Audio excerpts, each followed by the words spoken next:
I'm not the type of person who, messages everyone that, hey, this is the link to my video, watch it, because I don't like that being done to me as well, like you're forcing me to watch your video. So hey guys, welcome to another episode of YannaTales. Again, in YannaTales, this is the place where I post informative topics based on the requests of my subscribers.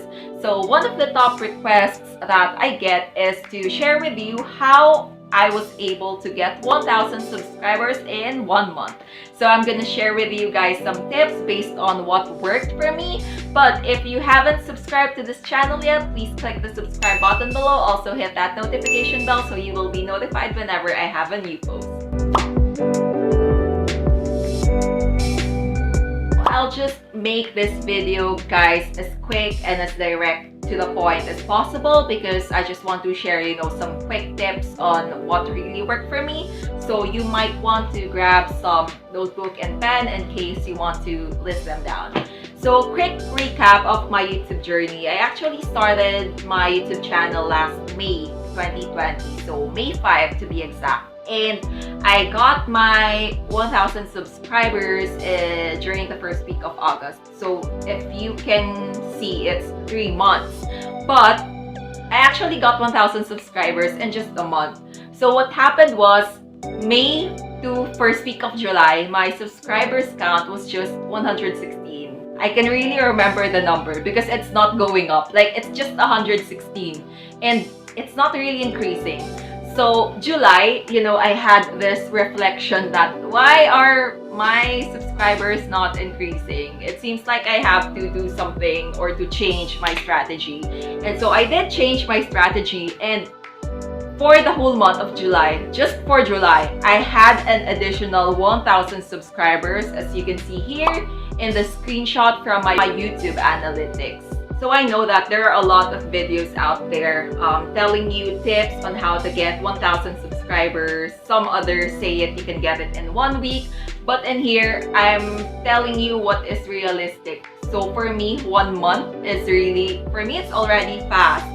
Diba? If you're not a celebrity, like you're just a common person like me, for me, it's already fast. And so again, I'm gonna share with you some quick tips. Actually, guys, I just have one major tip that I'm gonna reveal in the latter part of this video, but I would also like to go through some important tips that you have to know first, especially if you are starting your YouTube channel. So let's get started. Number 1, guys, is to find your niche. Niche means the theme of your channel because you can't just upload videos that are random, videos that are out of nowhere, because think of it as if you are the viewer and then you view that channel and then you see the videos don't have coherence or there is just no theme. So your viewers would get confused. So parang ano ba talaga yung focus ng channel na to, diba? What is the theme? What can I expect from this channel? So you have first to establish what's gonna be the niche of your channel.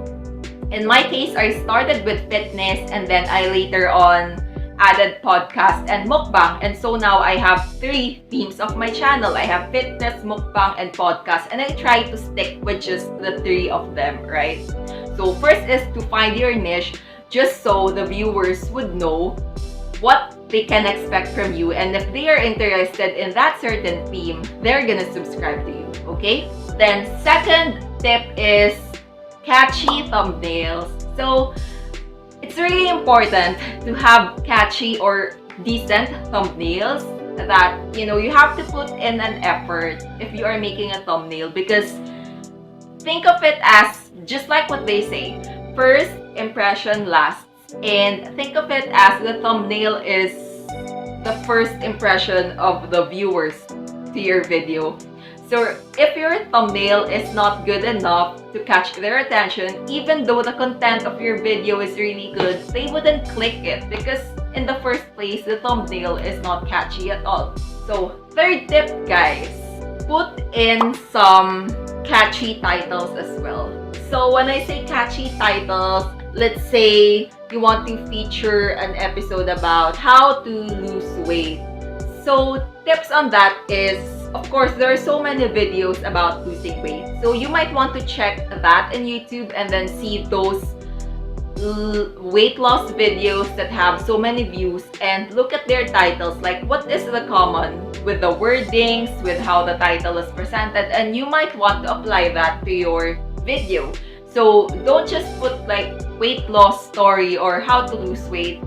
Try to think of creative titles or catchy words that when you put it there, it's gonna appear, you know, in the search rank of YouTube. I'm not really that knowledgeable yet in terms of how, you know, the search rank is working in YouTube, but I know that if you have catchy title, that's gonna help, you know, for people to be able to see your videos. Guys, so those 3 tips that I shared to you, I've actually been already doing them ever since my first month in YouTube, but for some reason my subscribers count is still not going up. So I was thinking maybe I'm lacking something, and that's where the 4th and last tip enters the scene.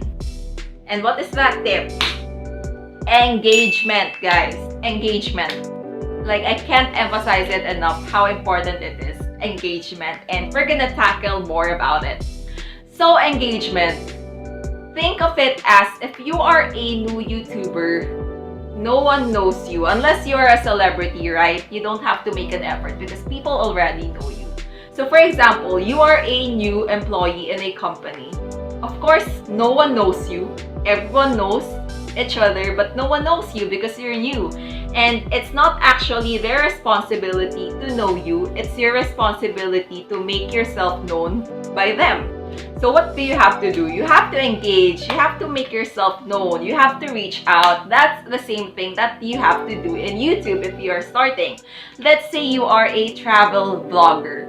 So you might want to engage with some other travel vloggers that are new, that are already seasoned, or anyone, as long as they're travel vloggers.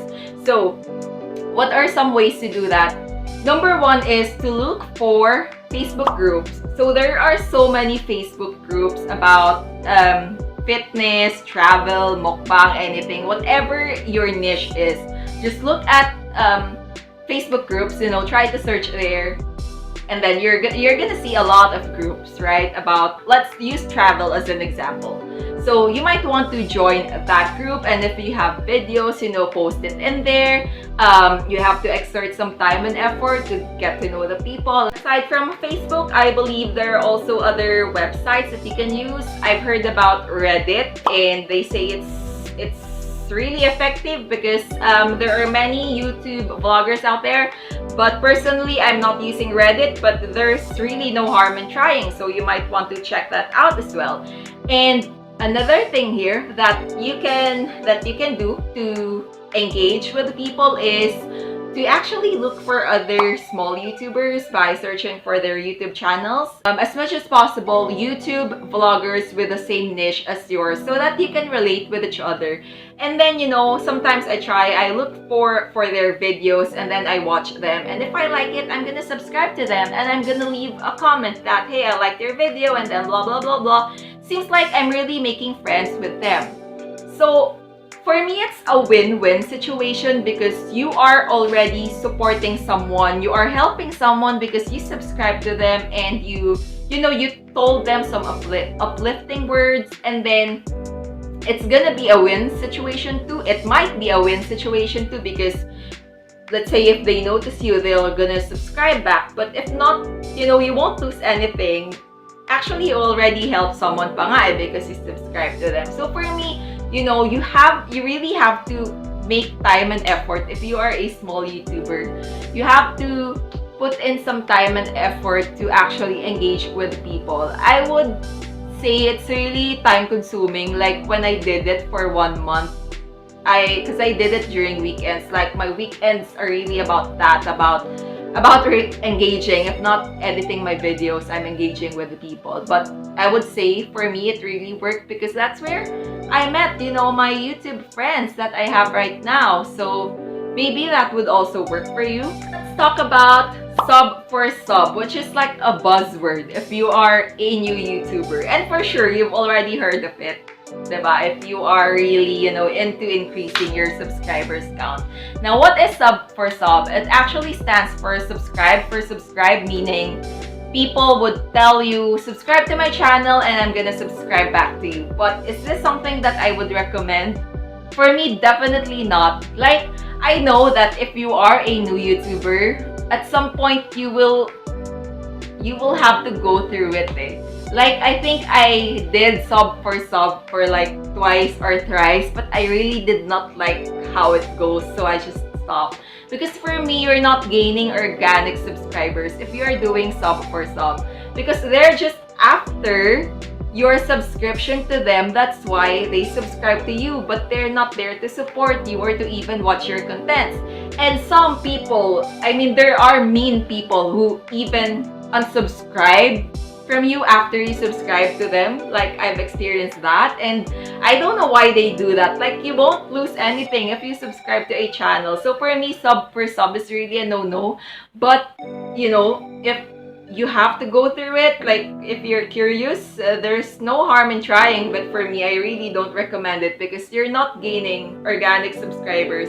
You're not gaining people who would really love your content. I mean, of course, at this point, at this early stage, you're after the number, you're after increasing your subscribers count. But if you're gonna think, you know, in the long run, it's not gonna be useful because, I mean, what's the purpose of having 1,000 subscribers if like 800 of them or 900 of them or all of them are not watching your videos? You know, they just sub to you because you sub to them.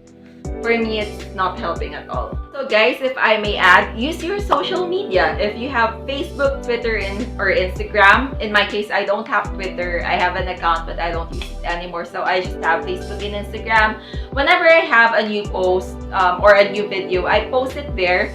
But I just post it in my timeline and story, and that's it. I'm not the type of person who, you know, messages everyone that, hey, this is the link to my video, watch it. Because I don't like that being done to me as well, like you're forcing me to watch your video. So for me, I'm not doing it. I just post it in my timeline and in my story, and whoever sees it, you know, if they want to watch, then go. If they don't, then okay, fine. But you know, I just post it there for promotion. So yeah, for me, really exert some time and effort at this early stage, you know, to engage with people, to engage with other YouTubers, because again, you are the new kid in the block and you have to make yourself known. So even though you post good contents, but you are not known, you know, how can they see you if you wouldn't let them see you, right? So make yourself known, try to reach out first, and befriend some other YouTubers as well, some other people. So I hope, guys, you're able to learn something from this very quick video. I hope I was able to give you some tips on how you'd be able to increase your subscribers count. And we're all in this together, di ba? Parang sino pa ba ang magsusuportahan kundi tayong mga small YouTubers, because we know tayo yung nakaalam what we are going through. So yeah, I really wish you good luck in your YouTube journey. I hope you wish me luck as well, because I'm technically just starting, like I'm just a few months in YouTube. So yep, we're all in this together, and yeah, kapit lang. As long as you enjoy the process, as long as you're learning, and as long as, you know, you have a good purpose on why you're actually posting YouTube videos. For me, dadating din yung subscribers, dadating din yung monetization, but you just have to focus and enjoy on the journey. So yeah, guys, if you have other suggestions and what other questions or topics you'd want to be featured in YannaTales, just let me know, send me a DM or comment down below. Thank you so much for listening to me in this talk, and hope to see you again. Bye!